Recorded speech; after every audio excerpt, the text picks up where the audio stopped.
Hi, good morning. So, kakauwi ko lang galing work. Nagtambay lang ako dito. At ito yung pamangkin ko, naglalaro. Ayan. Hi, Rasan. Say hi. Hi! Ang hindi pa naliligo.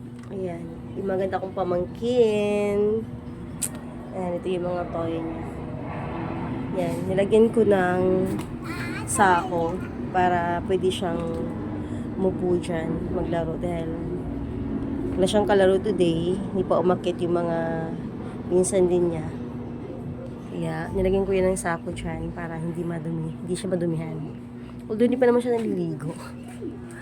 Yun, tambay lang ako muna dito, pahinga dahil nagluluto pa ng breakfast yung kapatid ko.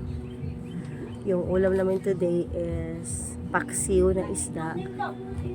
So, ang sarap guys. So, maraming talong at okra. And then, isisigal niya yung rice namin kagabi na hindi naubos. So, sobrang sarap. Kayo, ano yung breakfast niyo?